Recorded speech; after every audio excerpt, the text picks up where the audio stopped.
the dark hole. Your team sucks. It sucked for decades. Yeah. Yeah. The last time it was good was when Matuzak was on it or whatever. Downtown LA is weird. Mm-hmm. Like, it's not really a downtown. Yeah, I mean, it may as well be like apocalyptic representation of how the world's going to end. Well, I don't know if it's that bad, but still. If you're into Japanese food, what a freaking mecca of Japanese food. It's so unusual that Tokyo would be a mecca of Japanese food. Yes. How does that happen? I said weird. That and I regretted saying that, actually. Welcome to Hella Foggy, a podcast about the Bay Area. He's Greg, and I'm Wayne. We're two Bay Area natives from both sides of the Bay. Our podcast gets a little ranty. A little sentimental. Sometimes informative. But mostly pointless. Basically, it's just us trying to make sense of this weird place we love and call home. And today, we're going to compare San Francisco to other cities. So sit back. And enjoy Hella Foggy. Other cities, Wayne. Other cities. Wait, you mean we're not alone? How is that even possible? I don't know. I probably would say there is no other city like San Francisco, but I've been proven wrong. You've never been to Cleveland. You don't know. I'm not sure I want to go to Cleveland. I think Cleveland's actually supposed to be pretty nice. Is it? Yeah. Okay. Yeah. I have a friend from Cleveland, so I take it. I'm sure if Cleveland can produce a buddy of mine, it's got to be a somewhat good place. I don't know if that's really a good barometer. Yeah. If a place can produce somebody that Wayne would hang out with, doesn't make it a good place. I'm just saying. 1 out of 3 million people. That's a low bar. So, yeah. All right. Yeah. So today we're going to compare some cities, right? We're going to talk about some other cities and compare them to San Francisco. Before we get there, though, I want to do some takebacks. From a couple weeks ago, we did a music episode for those who haven't listened to it. It's a bruiser. Greg goes like deep into the music scene of the Bay Area. Oh, it was. And I think you just scratched the surface too, basically, right? Yeah. And I felt like I had a fever at the end of it. I had to go to the bathroom. It was that long.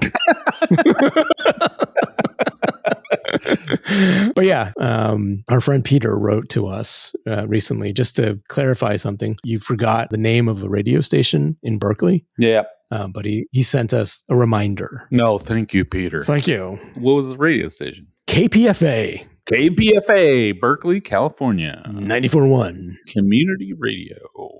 He also called out a show that was on it called Maximum Rock and Roll. Yes, Tim Yanahan was the guy. And so I think Maximum Rock and Roll was syndicated, but not syndicated. It's syndicated to like little community radio stations. But I think it was... Oh, so other people just took on the name and did the same sort of format? Or? No, I mean, they would send the episodes to other stations. Oh, I see. Okay. But they weren't like commercial stations. They were little community stations. Cool. Does that make sense? Kinda, yeah. But I think, like, remember we used to talk about Evening Magazine? That was syndicated also. But I think it was just the format was syndicated. And then other cities sort of took it on. I think Maximum Rock and Roll and Evening Magazine are the same thing. I assume so, because Richard Hart with that mustache, I could see him rocking out.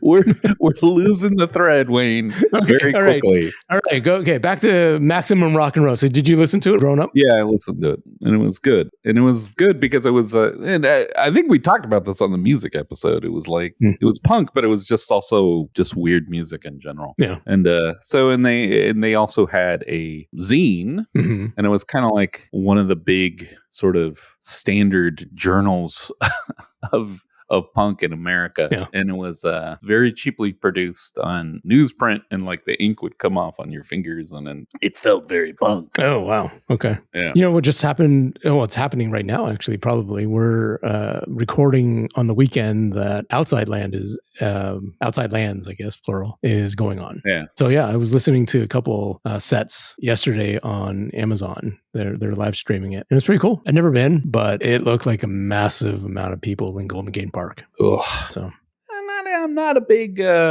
music festival guy, I'll be honest. Yeah. We didn't even talk about that. Like, there's been concerts, obviously, in the Bay Area, but these festivals that are new now, like in the last 15 years, Outside Lands being one of them, Bottle Rock up in, is it Sonoma or Napa? Napa, and then Simply Bluegrass or whatever it's called. So yeah, those are just massive amounts of people, shoulder to shoulder, cheek to cheek. And it would have been good to talk about that on the music episode. Yeah. Okay. But this isn't the music episode. It is not. I apologize. We digress. It's not the evening magazine episode. It's neither of those things. All right. Quickly, before I forget, I did want to build on the topic of the conversation last week or the last episode. The film, The Conversation. Yes. We're not building on a conversation. We're talking about... We do that all the time. So, yes. Yeah. But we're talking about the Francis Ford Coppola film, The Conversation, which Wayne saw for the first time and loved as well he should. And if you haven't seen it, please do. You should see it. Yes, absolutely. Big thumbs up for The Conversation. But there's a hotel in The Conversation that is highlighted. Big important scenes happen in this hotel. And it was the Jack Tar Hotel, which was built in 1960 and sort of lasted for a couple decades. But they filmed there. It was like billed as the world's most modern hotel, which was kind of cool in San Francisco. Next door to Tommy's Joint. Exactly. Where I got a bad stomachache. That's an episode in and of itself. We should document all the bad stomachaches that Greg has had in the past. And then, just as a teaser, we do have that as a topic one day. But the hotel that was featured in that movie, it eventually became the Cathedral Hill Hotel in San Francisco. That was famous during the early 80s for a big 5-alarm fire that was there. Ooh. And I don't know if you remember this, but it was like ingrained in my memory because it was all over the news. Right. I remember it vaguely. I was like 14 when it happened. So. Yeah. So I was even younger and I still do vaguely remember just the importance of it. And eventually it led to some interesting legislation that enforced hotels to have automatic sprinklers, which I think just sounds weird that it never did. Yeah. I agree. There's only so many ice machines on each floor to put out the fires, I guess. Speaking of hotels, though, I just got back from New York. Yeah. And visited our friend Monte. Do you remember Monte? I remember Monte. Montague? Sure. I remember Monte. Yeah. No. So for our listeners, we've mentioned this friend of ours several times. Yeah. He goes by the name Monte, kind of like Cher and Madonna. Mm-hmm. I don't think he has another name beyond that. And we worked with him. We worked with him in the late 90s, early 2000s. Really awesome guy. I've kept in touch with him for the past, 25 years. And I got to visit him more recently in the Father's Day episode. There was a segment that we talked about my father leaving a voicemail for Monte. And when he said, Monte, the Jets suck, voicemail drop that he left for Monte.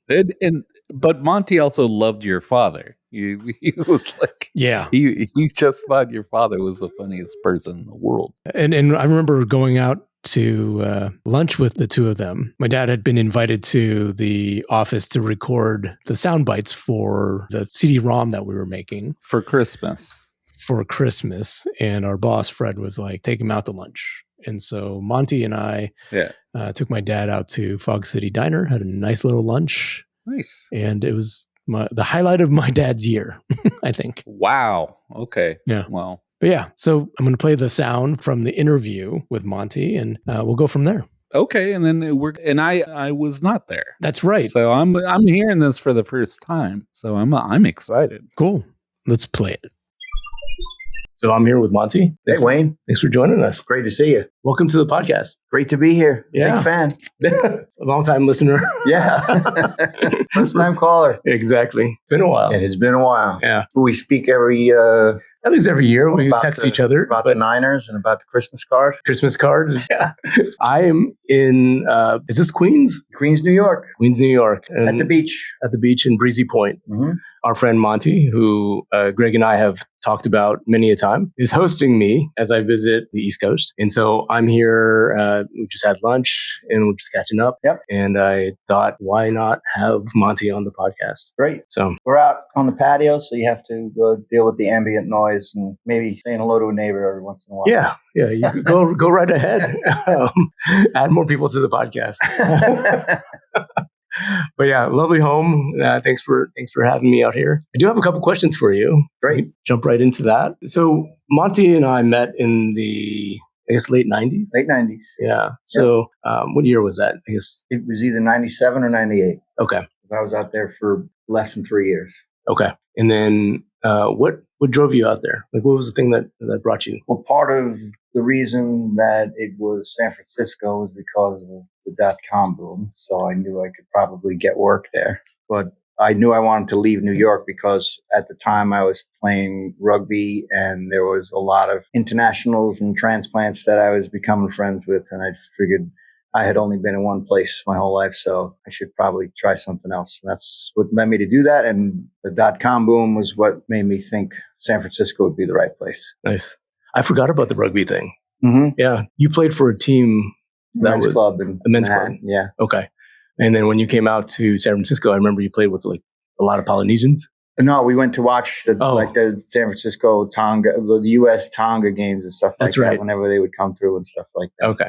Yeah. That was the thing. Yeah. That's where the U.S.'s team is based out of. Oh, okay. Yeah. Nice. So when you came out to San Francisco, did you have a job initially or did you just come out and... I did not. Yeah. I had a couple of contacts. There was a guy, our pal Jeff, who was also moving out around a similar time. So we kind of like helped each other. So have you spoken to this one yet? Have you spoken to that one? That kind of thing. But it wasn't, from what I remember, it wasn't hard to, at that time, it wasn't hard. It wasn't very difficult to find some work. Yeah. I think there was an episode we talked about the 90s, Greg and I. Yep. And I mean, they were passing out jobs, right? Right. Absolutely.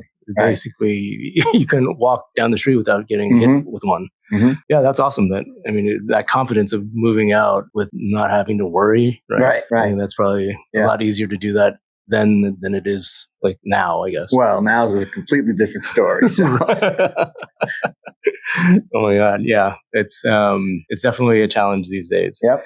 So you were there for 3 years. What are your favorite memories from living in San Francisco? Or some of your favorite memories? Well, just the people I linked up with from where we worked, and then meeting some other people. A bunch of mutual friends started a drinking club, which was that was a good way to get to know the area and get to know a lot of people. It would be whoever's turn was next would pick the place, and so and everyone's always trying to one up everybody else. Well, this place is known for their gimlets or martinis, and going to all different neighborhoods and trying out different places. Yeah. It was really cool. I'm sure there are a lot of, and do you remember the name of it? SF Spirits Club. There you go. Yeah, we had a secret handshake too. We have a secret handshake. I'm sure we could still, if I meet a member, I haven't seen a member in person in quite a while, but the secret handshake it's ingrained fun. It's like, it's a reflex. Yeah. I'm sure a couple of the members listen to the show. Give a shout out to them. To me, the club is everything. The slogan. Yeah. Oh, sorry. Did I just divulge something? No, that's not secret. No longer secret. To me, the club is everything. Amazing. What else? What else? So we've talked like on the podcast, right? We've talked about certain types of restaurants and food that are pretty iconic to San Francisco. You come from the sort of center of the universe. Right. Lived in Manhattan for a while. Yeah. So, everything's at your fingertips. But San Francisco is the same way, really. I mean, a lot of great places. I remember you turned me on to the House of Prime Rib, and we went there for a big birthday of mine. The Hopper. Yeah. For your 30th. Yeah. That was great. A classy place. That was a lot of fun. Yeah. I like that place. Yeah. I got to make it back there sometime. If you're there in December this year, let us know. You'll have a seat. Yeah. Okay. We also talked about burritos, Mission style burritos. Oh man, there was a place I lived in the Mission. Yeah. And there was a place near 24th Street. and there was just one of these mini malls, and they had a burrito place that was carnitas burrito. There was the best. That's your go-to. Yeah. I mean, those are heavy. Yep. Like, I'm sure back then when we were in our 20s, we could take down a couple. Yeah, absolutely. Take down one without really feeling the effects of it. Yep. Nowadays, it's much harder. Yep. But yeah, that's something that we've mentioned before. But you were talking about on the episode once I had asked you guys about being a transplant. I was just curious, Yeah. I mean, around here, there's like a little disdain for how hipsters from Wisconsin or Ohio or stuff like that. Yeah. I didn't get that during the .com boom because, it seemed like a lot of the people were doing the same thing that I was doing. Yeah. I mean, it was the weird thing. The reason Greg and I, really connected was because there were not too many locals, right? Because there were a lot of transplants. Mm-hmm. Most of our friends were from, you from New York, other people from LA, Connecticut. So it just seemed like there was a magnet to San Francisco during those years. Yeah. And it was cool to get the California chill vibe side of things. Yeah. So did it take getting used to? It certainly did. It absolutely did. Like how so? Just because, the fast pace of New York. Yeah. You can be impatient when you get to a place where everybody's not trying to do everything in a split second, and things getting used to. But I think it's a valuable thing to live in, and I appreciated that part of it. Yeah, yeah. So I remember one time you had mentioned the difference, and it was maybe some weird conversation where you were talking about eye contact, like walking down the street, and people. I can't remember whether you were saying Californians don't make eye contact, or was it the other way around? Where I don't remember saying this. Okay, putting words in your mouth right now. Yeah, so. I don't remember the point I was making. Okay, you're angry at somebody. Yeah, probably. Yeah, but do you think and you were saying like people are really driven, right, in the city here, right? Back then, people aren't driven. Yeah, it's just a different pace. Yeah. But it seemed like especially during that era that you were in San Francisco, that was, I mean, everybody was going at 110% too. Yeah, for sure. There was a lot going on. We talked about free beer. You guys talked about free beer week. That was an amazing week. It was during Mac Week. That's what spurred it all. Okay. So our friend Matt had a spreadsheet of who had free beer at which place. Yeah. So we followed the spreadsheet, and you get an umbrella with one logo at one place, and I still have that umbrella. It's a huge golf umbrella. Yeah. Parliament Funkadelic was playing at one of the big .com places at what's Fillmore? Was it on Market Street? What's the big one? The Orpheum. The Orpheum is that theater. Yeah. Oh my God. So, it was insane, right? Yeah. It was wild. The money that was being spent, the connections that people were making, and amazing. It was a ride. Yep. That's funny that you still remember that as well. It's just it was a wild time. Yeah. But it was also because I can imagine what one of your questions might be, which is why I moved back to New York, because it didn't last forever. It didn't last forever. Yeah, we'll get to that part. Yeah. All good things come to an end, I guess. Yeah. What was the Mission like? Because you lived in several places in the Mission, right? No. Two? What was that place? Soma? Is that a neighborhood? Soma, South of Market is one. Yeah. I started there, but I didn't love that. But the Mission had like an East Village kind of vibe to me. So yeah. And there was a BART station right there. So I lived on San Jose near 24th, 23rd. So. Okay. But then didn't you move that? That's Shotwell. Right. That's right. On Van Ness for a little bit. Yeah. I forgot about that. It was a nice new building. Yeah, it was. Yeah. And then in terms of the Mission, you're, having that vibe at your doorstep. Yeah, it was cool. It must have been really It was great. Cool. And a pretty flat area. I like to have my bicycle. So yeah, you used to ride your bike, strap your pant leg down and ride to work. I remember that. Yeah. Did you ever go take on the hills at all? I had, yeah. But, if there's a way to do it without, then yeah. You definitely go around? Yeah. That's awesome. There's this story that we told, right? Obviously, with when my father left you a voicemail, right? Right. About I had forgotten that. Yeah. It came back when we told it. But yeah. That was impetus for us to. I mean, he had a presence in the office just because he had a lore. Yeah. So. Yeah, and he had that voice. Yeah, absolutely. Yeah. But he talked about your football team. Mm-hmm. He was very emphatic about the Jets sucking. Right? The Jets suck. But you are a diehard Jets fan, right? Unfortunately, yes. And because the Jets play in the AFC, they also came to the Bay Area to play against the Raiders. Oakland Raiders. How was that? The formerly Oakland Raiders. That was wild because about a half a dozen of my friends came out for a game. Yeah. And I would assume they were as big and boisterous as you were. Yeah, they came out for a game. It was easy to get tickets because Oakland wasn't doing great at the time. So we got tickets in the front row. And we thought that would be a good thing at the time that we bought when we bought the tickets. Yeah. But it was not a low-key place to be for a Jet fan. Was it the black hole that you sat in? No, but it felt like the whole place was the black hole. One big black hole. We weren't far from the black hole. We could see those guys. Yeah. But there were plenty of... particular words thrown at you? Yeah, but there were plenty of people with the black hole energy seated all around us. They had, guys, they were wearing their shoulder pads and they had spikes coming out of them and stuff like that. Face paint and masks and stuff like that. Yeah. Yeah.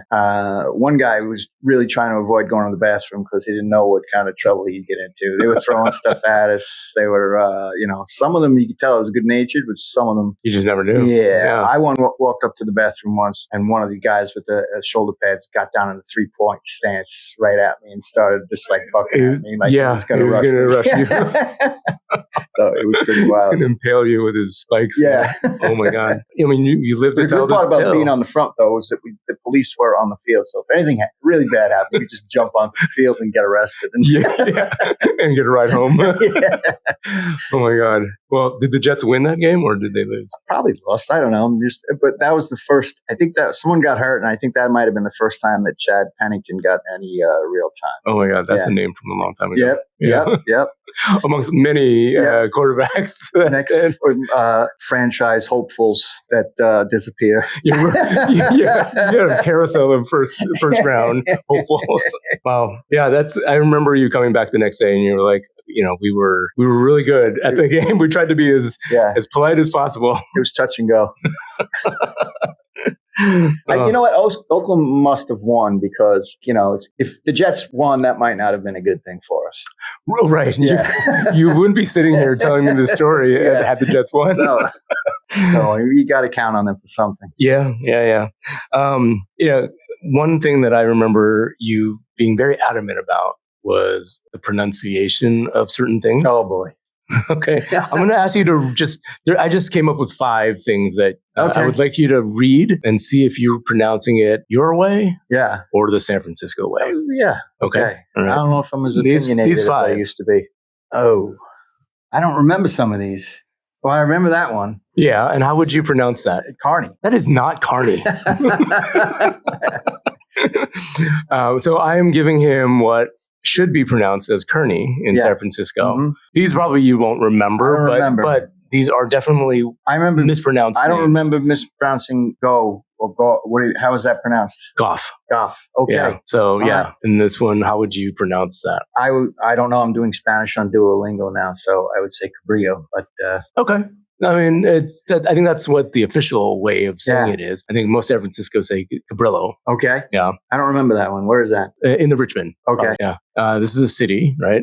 But how would you say that? San Rafael? Yeah, that would be the assumed pronunciation. Yeah. But most of the locals call it San Rafael. We don't do the... I just learned something. I've heard people say San Rafael before. I think I thought they were talking about a different place. A different place, right? With a completely different spelling. Yeah. Yep.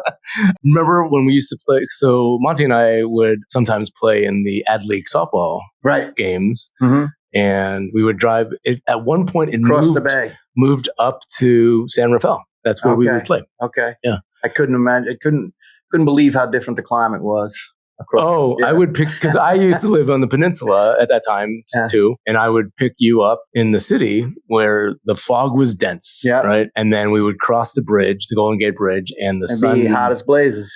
Yes. By the time you get to San Rafael, it's a good 20 degrees warmer than it was in the Mission. I never got used to the climate there. I remember one time we went to Greg's birthday party at a Chinese place. They were famous for their salt and pepper squid. Mm-hmm. And I wore shorts and flip-flops. And he said something to me like, "You still don't know that you're in San Francisco." because it was nice in the morning, but by the time like 4 or 5 o'clock came around, it was like, nope, it wasn't shorts weather. It's a completely different season altogether. Yeah. Yep. That's funny. And then this last one, like if you were to I don't guess, remember that one. I'll guess it's Dubose. Nailed it. Wow. Yeah. And where is that? I'm couldn't tell you. No, I think it's probably in the hills somewhere in San Francisco. Like there's a Dubose. Is that the park? I think there's a park. That was that Dog Shit Park? Could be. Where's Dog Shit Park? It's at the end of the Mission where it meets the next neighborhood. Okay. I can't remember. All right. Yeah. Well, we'll have to clarify where Dubose is. Yeah. So that's 1 out of 5. All right. Pretty good. All right. If I were to ask you to compare, and this is probably a very unfair comparison between, because you lived in Manhattan, now you live outside of Manhattan, but in maybe just New York in general, right? Versus San Francisco or the Bay Area in general. Mm-hmm. How would you compare the food? It depends on what you're eating. I'd rather have a burrito from the Mission, and I'd rather have a pizza from Brooklyn. There you go. So okay, there's no right answer or wrong answer. Transportation. How do you rate either one? I just think New York is better. It's definitely more. It's got an elaborate terrain, though. Yeah. It's a grid, and there's not a lot of hills. So I appreciate. And it's kind of a central. If you're assuming that Manhattan is where everyone's going, then it's even easier. Like it's hard to get from outside of Queens to the outside of Brooklyn. If you're doing something like that, it's more difficult. But and San Francisco's downtown is a little more spread out, would you say, where people go to the office? Yeah. Yeah. I would also say that the way that New York has set up their subway system, you can get anywhere. Yep. Right. You have to be in corridors of certain like transit hubs in the Bay Area to get where you are. Like where we work downtown, that was sort of the center point. Mm-hmm. But you try to get to a certain neighborhood, you still have to walk. Yeah, granted. But in order to get to a certain like neighborhood, that all of a sudden becomes quite difficult. And especially in the suburbs, right? There's only one way to get to it, whether it's on a BART train or a Caltrain. So it doesn't cover as much ground. Mm-hmm. And even today, I came out to visit Monte by taking the ferry, which was really fun. It's a nice thing to do in the nice weather. Yeah, it was a nice overcast day. It wasn't too hot. Still very humid, though. Mm-hmm. That's something that, that's one of my questions. Weather. Who has the better weather? Well, there's definitely more change of season here. I live near the beach, so real windy down here. So suffering through January and February is difficult, but the payoff is, days like today and being close to the beach, stuff like that. So I like it. I like the change of seasons. So activities. I mean, there's a lot to do in the Bay Area as far as like things to see, hikes, drives, stuff like that. You remember the camping trip we did? Yeah, that was cool. Yeah, that's the one you guys were talking about, right? We did talk about it. I don't remember where we were. I just assumed that was the place. Where was it? Kirby Cove. Yeah, right on the other side of the bridge. Yep. Yeah. That was fun. Yeah. And then sports. Who has the better sports teams? If by the numbers, well, I don't watch baseballs. I did watch a lot of Giants games when I was out there. Yeah. But I haven't been watching baseball lately. Your footballs, you only have one football team now. We only have one. And they are a good team. So, as opposed to the Jets. So. And I'm asking this question right after you guys won your Knicks, NBA. The city was wild. Wild. After the Knicks, city was wild. It was a good place to be. Yeah, I bet. It's a long drought. Yeah, absolutely. Absolutely. I think that makes it sweeter, though. Yeah. And there was a time that they got close and when OJ preempted the playoffs. Oh, wow. It was that long ago? Yeah. That was exciting to watch then. But obviously, winning the whole thing is crazy, especially when they weren't even supposed to. Yeah. So I'll have to confess that I'm just a playoffs and finals watcher. So it was fun. That's awesome. Well, congratulations for that playoff run and winning it. Yeah. Do you have any regrets during your time in San Francisco, like not doing something? To take more advantage of like the local hikes and surfing out there and stuff like that I said I was going to get to and I never did. But I had a lot of fun out there, so I wouldn't say those would be heavy regrets. But if I had to think about it, that's what I would think about. Yeah. Okay. Well, let's get back to why you left San Francisco then. It was time. It was time. It was, I had come back from a trip in Europe and I was freelancing, and the freelancing was not there when I got back. And you could see the signs that things were slowing down. And, so what year was this? It was probably 2001. Okay. Or I think I ended up coming home in the spring of 2001. So I probably stayed there for longer than I should have. But there was an apartment in Manhattan that my friends kind of rotated in and out of, and a room was coming open. And I said, all right, this is it. And the whole .com thing was unraveling at the same time. I remember I can't remember what big logo it was on a blimp, but there's a little former air station right near here. Mm-hmm. And I don't know why I didn't stop and take a picture of it. There was this deflated .com blimp in the airfield. It was just like a perfect personification of what was happening at the time. So it was the right time to move back. And it was slow here too, but at least being home was the right place to be. Was the blimp monster.com or something? It might have been like PetSmart or I don't know. Could have been Monster. I don't remember. Yeah, because like traditionally it's the Goodyear blimp, right? But then at that time, there's other money sponsors for everyone to have a blimp. Yeah, so. Everybody was like, "I'll do a blimp too." Yep. Why not? Yeah, right. I wish somebody would have a picture of that. Yep. I regret it. Yeah. If you were to go to San Francisco, what would you want to do? Just one thing. We went there. It's a long time ago. Like a year after we were married, and we did a trip. I remember. We kind of dialed up some friends and had drinks at some old haunts, and I can't remember, that kind of thing, catching up. Yeah, like I remember meeting you at a bar. Yeah, in the Mission. Yeah. Can't remember the name of it. I don't remember which bar, but I pictured very clearly, because we were hanging out at the end of it. Right. Mm-hmm. That's a great memory, right? Yeah, it's great. It's good to catch up. People, good to see the city. I introduced my wife to that burrito, and she wasn't impressed, but that's her problem. It's not for everybody, I guess. And then we drove down the coast, so it was fun. Yeah, you haven't listened to the last episode, but we basically took the Mission burrito and debated whether it's overrated or underrated. Really? And I think we both agreed that it's perfectly rated as a great San Francisco staple. Yeah, for sure. But yeah, I'm glad you got back and tried it out. But yeah, thanks for coming on. I'm so pleased to be on the show. Greg, we'll play this for you when we get back. All right, Greggy. What else would you like to say to our friend Greg? Sorry couldn't make it today. All right. Thanks, Monte. All right, Wayne. Thank you. Thanks. That's great. That was fun, right? That was really good. It was good to hear from Monte. I'm sorry. So just so everyone knows, I was supposed to join those guys over the internet, but then I had a difficult night and I didn't get any sleep. Yeah. And I'm okay now. So don't anyone worry. We were a little worried. Two things. I think. Yeah. So, Du Bois Triangle is where it's kind of where the Mission and the Haight and Du Bois Triangle, which is its own little neighborhood, all meet together. So it's over there. Yeah. But then Monte's story about the Raiders, that brings up an interesting thing that we haven't touched on. Yeah. The Raiders fandom, as compared to how the Raiders are as a team, is ridiculous. The dark hole. Your team sucks. It sucked for decades. Yeah. The last time it was good was when Matuzak was on it or whatever.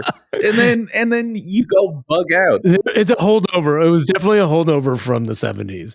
And yeah, like that last Super Bowl in the early 80s when they won. Yeah, so the dark the black hole. Oh, I'm gonna dress like a pirate. You suck and your team sucks. Anyways. That's coming from an East Bay guy too. So yeah. All right. Well, we will dive into the sports lore of the Raiders and the Niners and everything else at some point. But for this episode, similar to what we talked about with Monte, I'd love to dive into some comparisons between some major cities around the world versus San Francisco. I do want to touch on something. Okay, go for it. So we briefly had a discussion before we started settling down to record this. Yeah. And you had an interesting claim, Wayne. What was the claim?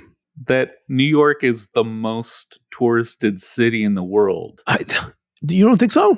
It's not even in the top 10, dude. Really? Yes. Oh my God. And Okay. granted, this is like post-Trump, so people don't want to visit the U.S. Okay. There's no U.S. cities in the top 10. Wow. Here's the top 10.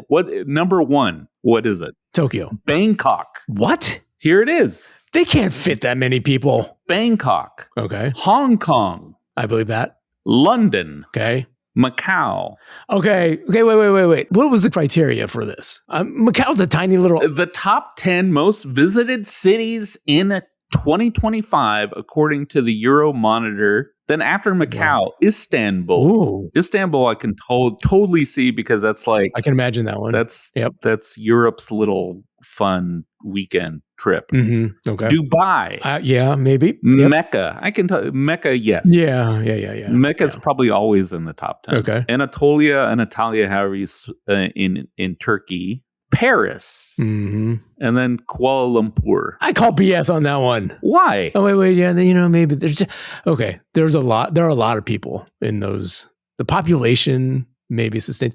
Bangkok is the one that really surprises me to be number 1. Yeah. And actually, according to this list, it's down 7%, or it was down 7% in 2025 to where it was in 2024. Wow. Tokyo's not even on that list. No. Wow. Tokyo's not on there. Okay. But it's also interesting that European representation is just Paris, the 2 Turkish cities, and London. Most of them are Asian. Huh. Okay. Middle Eastern. Yeah. All right. So there you go. So it's not New York. That surprises me. 2023, New York was number 8. Okay. And that was the only U.S. city. Yeah. Okay. Cancun was also on there to represent North America, but that was it. Interesting. Yeah. Okay. All right. I stand corrected then. Yes, you definitely stand corrected. And I'm glad you're admitting it. You're a big man, Wayne. I'm a big man when it comes to admitting my faults. You can ask my wife. All right. Well, how would you rank New York then? Like not rank in terms of tourism, but if you were to compare New York to San Francisco. To me, New York, it's always this thing where like the joke is that San Franciscans think San Francisco is like a big city, and it's not. Yeah. It's a very dense city, but it's not a big city. Yeah. Oh, so cute. You're so cute. Yeah. That's like that's LA is like, what are you even talking about? You're not even a neighborhood in LA. But there's so many things that carry over to New York. And I think the character has to do with the role of San Francisco as a coastal city. Yeah. Like the old San Francisco accent was like a Brooklyn accent. Really? Yeah. So my ex-wife's grandparents grew up in San Francisco in the early 20th century, and their accents were nothing like a Californian accent. Yeah. Oh, sure. Stuff like that. Like these really... Yeah, it sounded like a Bugs Bunny accent. Yeah, I would even say it trickled down to your ex-wife to some degree. To some degree, yeah. No, so I think there's aspects of San Francisco that carry over into a New York feeling, but we trick ourselves in thinking that we could even compare the two. Yeah, definitely. As a metropolitan, as a city itself, like the size is definitely not to the caliber of these major cities that we're going to compare it to. Right. But in terms of when you go to New York, how would you rank the food? Yeah. The food is amazing. Yes, I would agree. The food is amazing in New York. Yeah. It's a different feel, though. Like, I feel like, how could I explain it? I feel like New York has more of that new restaurant thing where, oh, here's a new place over on so-and-so. Let's go check it out. It's like constant. There's always a new restaurant in New York, it seems like. Yeah. And San Francisco has that too, but not to the extent New York does. Probably. But New York similarly has like the neighborhood restaurants that San Francisco has. I would say more neighborhood restaurants. I like the bars in San Francisco better, which I think is going to be controversial for some people. But New York has so many bars, and that's great. But they're neighborhood bars. They're not like, it's like you're just I don't know. It feels like the bars don't have the same character, and that's fine. And that's what my preference is, the character you find in San Francisco. Yeah. I don't know. What are your thoughts? You were just there. I was just there. Yeah. Like, I think our climate, our weather, by far way better than New York. Well, but also because you're visiting New York in the middle of summer is not pleasant. Is not a move. No, that's not a pro move. Yeah. Yeah. If I had a choice, I'd rather visit in the fall or the winter. I've been there in the winter after a snowstorm. And it's kind of lovely. It's kind of neat to see the seasons, you know? Yeah. And spring, like the other 3 seasons are great. It's just, I just remember going there with my kids. Yeah. And them just melting because it was just the humidity is so gross. Yeah. And it is interesting to go, like the other 3 seasons, people are pretty button up, right, in terms of what they're wearing in the street and stuff. But then you go in the summer and people are like stripped down to nothing, just shorts and tank tops. Oh, it's brutal. Women in cotton sundresses because it's just like, it changes everything. One of our good friends who lives in New York, she's from San Francisco. Her name's Alice. She's a listener. She loves listening to the podcast on her way to work. She just plays it. Her kids have no idea. And I'm a friend of Alice simply because she's a nice listener. I don't know. I include her as one of my good friends. Good. She should be. But she talks about how our opinion of San Francisco is slightly skewed because we didn't come from San Francisco. She grew up in San Francisco proper. I don't like Alice. I've decided.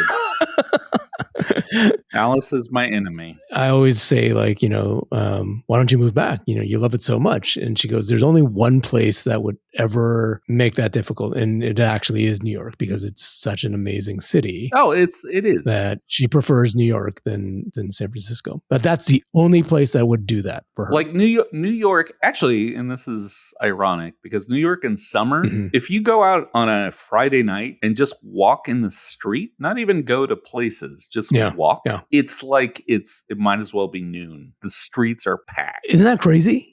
It doesn't turn off. Yeah, and I love that. That's cool. No, right? I like that energy. Whereas San Francisco nowadays, like it's 11, they're closing everything. Yeah. Or actually 9. Right. It seems like. That I do appreciate of New York. Right. You mentioned LA earlier. What's your comparison? I just feel like LA is a lot of towns mushed together. Yeah. And a lot of towns that seem like towns in California. Downtown LA is weird. Like it's not really a downtown. Yeah. I mean, it may as well be like apocalyptic representation of how the world's going to end. Well, I don't know if it's that bad, but still. But also, it's like, what is LA? Because when I talk about LA, I include Santa Monica and Malibu and Hollywood. And so I don't really have a sense of like, LA to me is the megapolis of Southern California. It's not just the town of LA.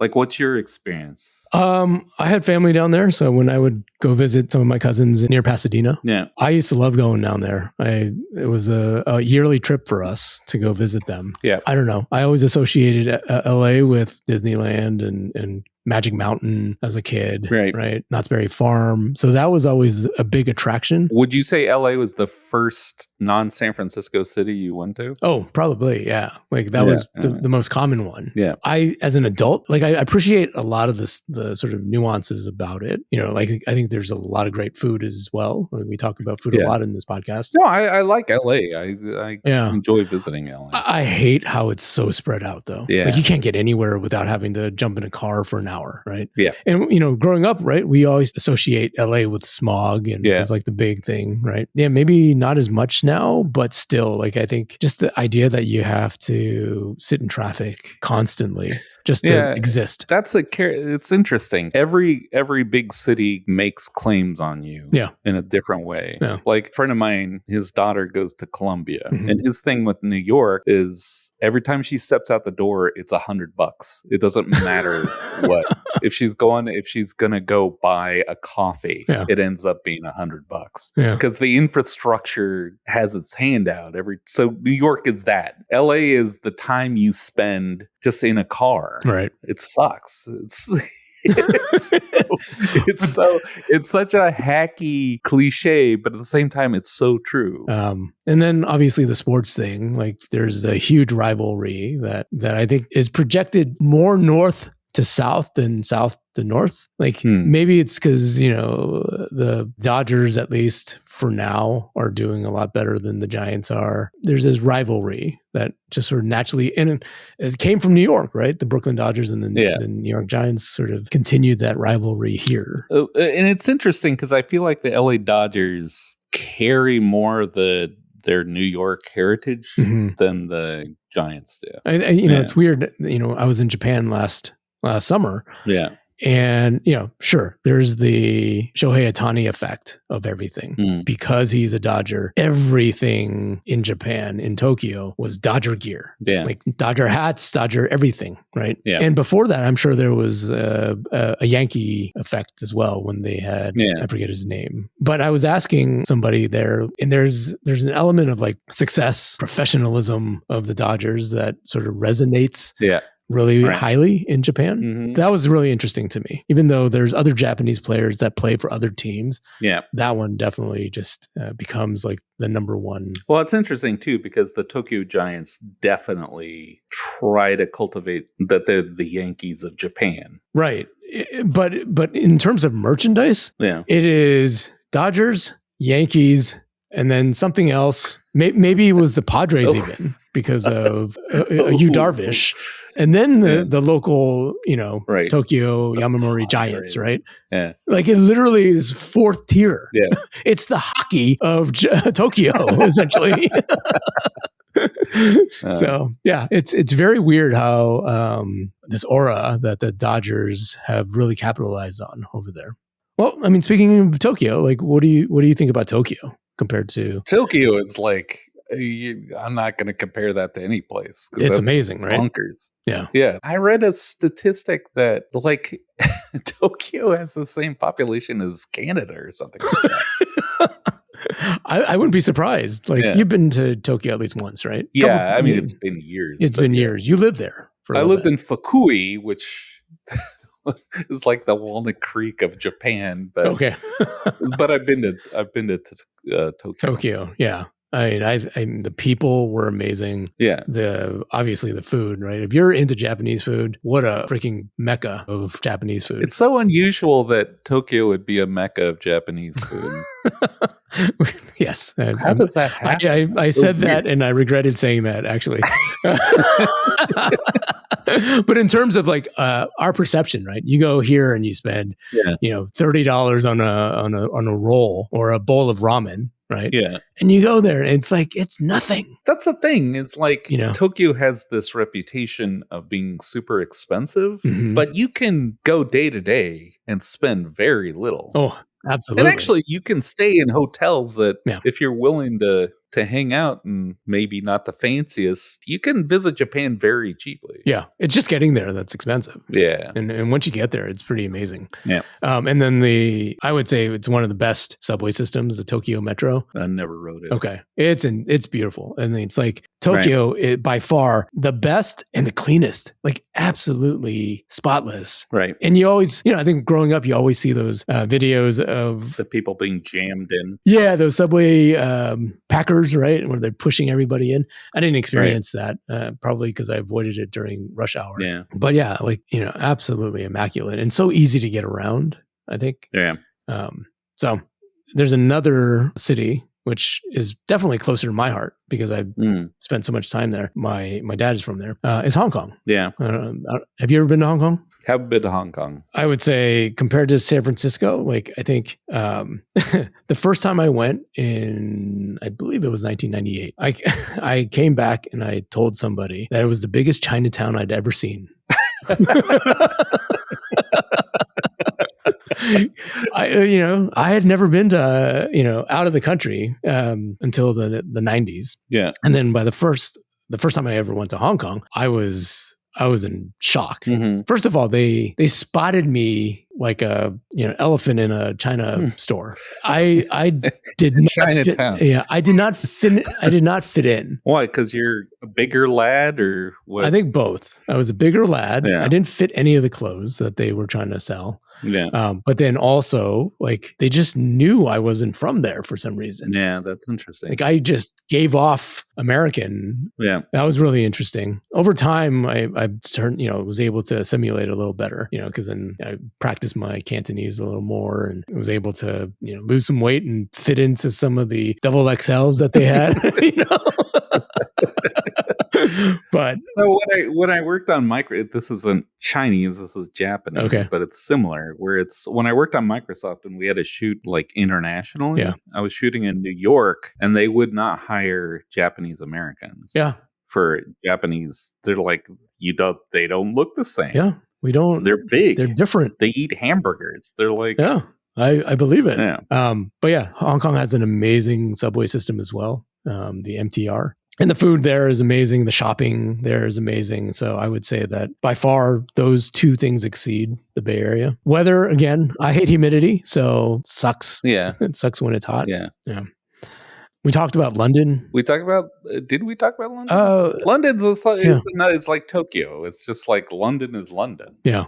Like London, there's Roman stuff. Like there's Roman stuff that people ignore. Right. Like there's a wall. Yeah. And they just walk by it. And I'm like, oh my God. Yeah. It's just, but that's just us being stupid Americans. Yeah. Us in our 250-year-old country, right? Yeah. Yeah. Which is like, yeah, that wall itself is like 10 times older than us. Yeah. There's plumbing in London that's older than the United States. Yeah.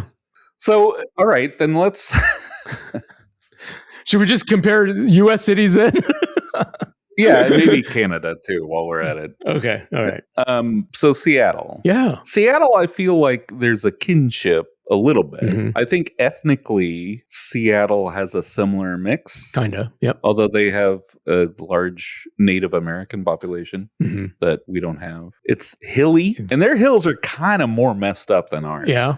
Their hills go on forever, and they're like mountains. There's more water too. Like there's a lot more water, and they use the water more thoughtfully. Yeah. And they have good Chinese food. They do have good Chinese food. They have good Japanese food. There's a lot of Japanese up there. Yeah. I've gone there a couple times over the years. It's funny. One of the things I learned in Seattle applied to something I should have known about San Francisco. So, the Pioneer Place, or I think it's Pioneer Place. Yeah, Pioneer Square. Pioneer Square. Yeah. So my wife and I did a tour there one time. And they also have on the sidewalks, those glass squares like built into the sidewalk. So you can look down in the lower city. Yeah. So I didn't know that. As a kid, and I'm walking around Chinatown or downtown San Francisco, and I see them all the time. Right. I just thought it was just decorative and something that was just part of. Yeah, it's natural light. They're skylights. Yeah. Yeah. They're essentially skylights for underground. I didn't realize that. Yeah. So I learned that. Obviously, like coffee is a big thing up there, and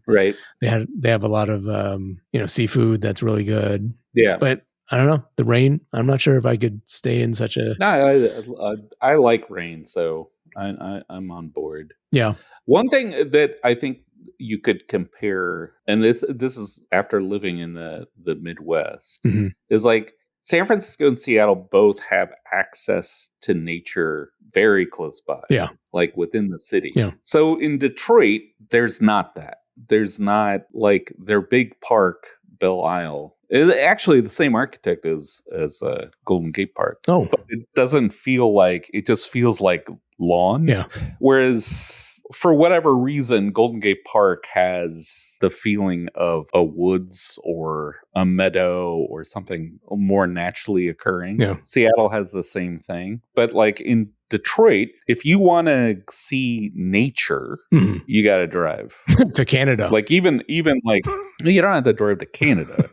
Everything feels like human intervention was involved, if that makes sense. Yeah. Like, also, there's no hills, which was very odd to me. Like, where I lived in Grosse Pointe, there was actually a neighborhood called The Hill because it was a hill. Like, it was that big of a deal that they said, oh, you live over at the hill. Yeah. It didn't take too long to name that place, right? No. On the first try. Yeah. Right. Have you spent much time in the Midwest? So yeah, I've been to Chicago. Yeah. Chicago's a really fun place to visit as well. Yeah, to me, like Chicago is the American city. Like New York is so New York that it's kind of its own thing. But Chicago is if AI designed an American city, it would be Chicago. Yeah. I mean, the food was really good. I love Chicago. I wish I need to go back again. Yeah.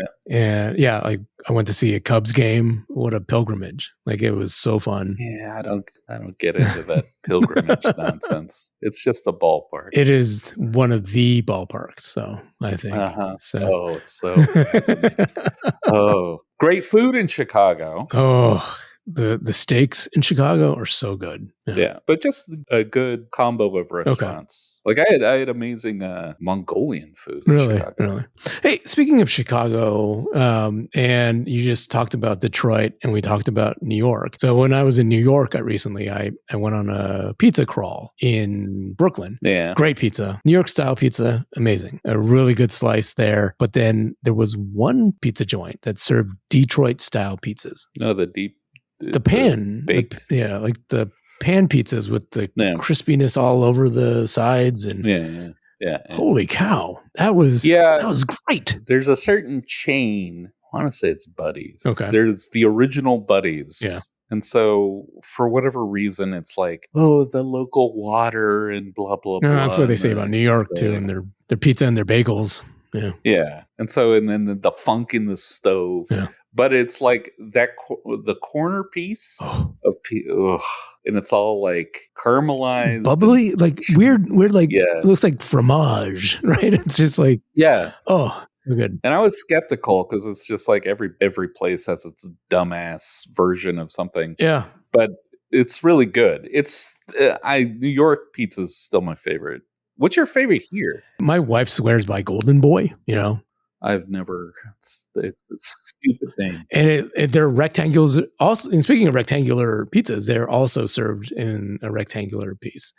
Yeah. I don't know. I don't associate like San Francisco with the best slices of pizza. There's tons of good ones that we've talked about. Yeah. Like growing up where I used to go. But yeah, Golden Boy is one of the more popular ones now. But yeah, speaking of like Chicago and Detroit and even New York, New York, best slices. I think those are by far some of the best. Yeah. Detroit, I was really I was really impressed by, humbled and impressed by how amazing that slice of pizza was. You were so stuck up until you were humbled.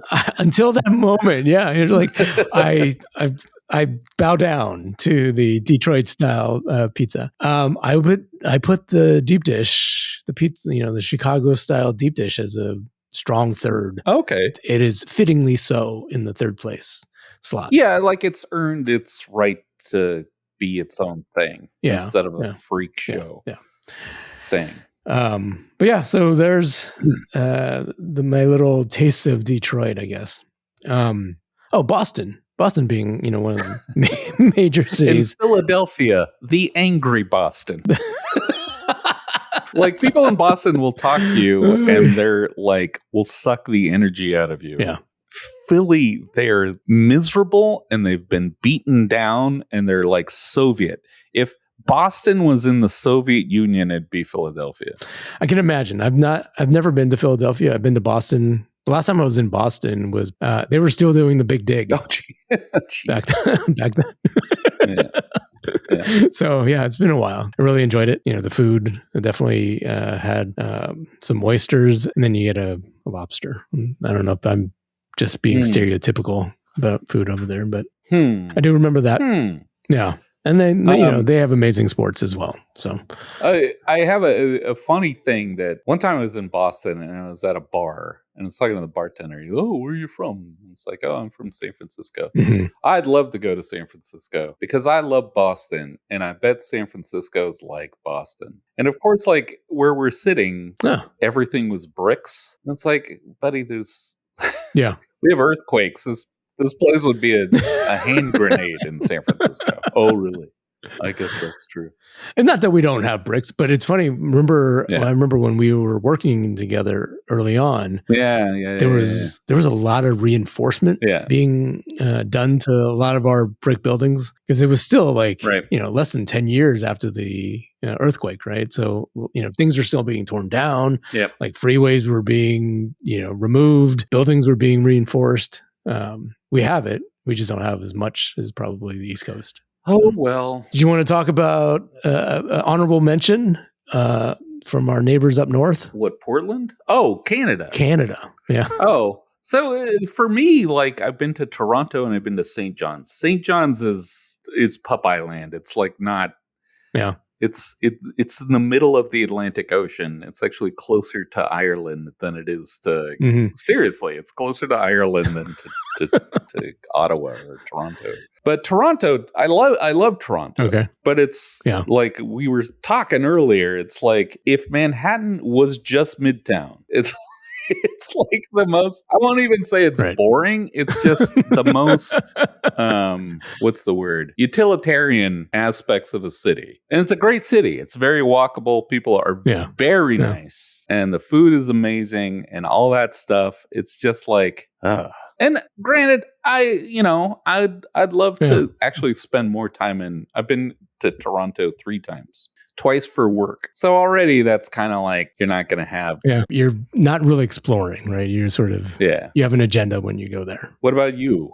Yeah. I've been there twice, once as a kid, once also for work. So I never really got to experience it on my own as an adult. Like, I had an agenda for work and I had to do that. I took it, took an afternoon one time to just walk around. You're right. Totally walkable. I wanted to go to the Hockey Hall of Fame, which I just didn't have enough time to do that. But went and had some smoked meat. Great. Toronto Ted is from there. Yay. There may be a reason why he's no longer there. So because in Toronto, he would just be Ted. He wouldn't be Toronto Ted. It's like a Chinese chicken salad in China. Yeah. And Ted is also Chinese, so isn't he? He's Korean. He's Korean.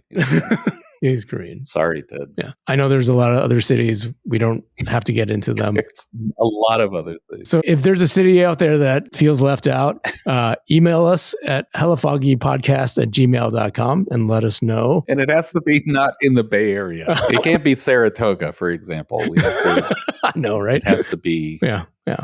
But definitely email us if you have any thoughts about some of the cities that we've talked about. Yeah. If you know Monte and you want to say hey to him, let us know. We'll pass on the message. You can also, get a hold of us at our Instagram channel at Hellafoggy Podcast. How else can they get a hold of us? On our socials. Yeah.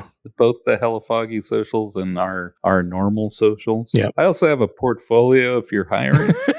There's that. GregTomMills.myportfolio.com. There you go. Just they share it with someone you love. I don't know. Yeah. I need a job. That would be helpful. Alice. Alice. All right, Greg. It was nice listening to Monte, and thank you for doing that. And thank you to Monte for participating in our lovely exploration. Yeah, our first real guest on the podcast. Yeah, and it was a pain in the neck, but it was worth it. I had to travel 3,000 miles in order to get this. All right, talk to you later, Greg. Have a good week. Have a wonderful afternoon, Wayne. All right, see ya. Bye-bye.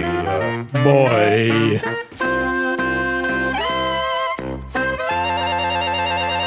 I've been to Indianapolis on a work trip one time. I'm sorry. I'm sorry too. No, the lovely people. The place that I went there for, it was a great experience. Right. Getting there, on the other hand, was very interesting. Maybe a 4-hour flight. I can't remember. Oof. I sat next to a birther. Yeah. Like Obama wasn't born here kind of person? Yes. How do you know this? Did they start talking to Yes, you? it was an old lady that just kept on talking to me. Oh, right? Don't talk to people is what I think. It was brutal.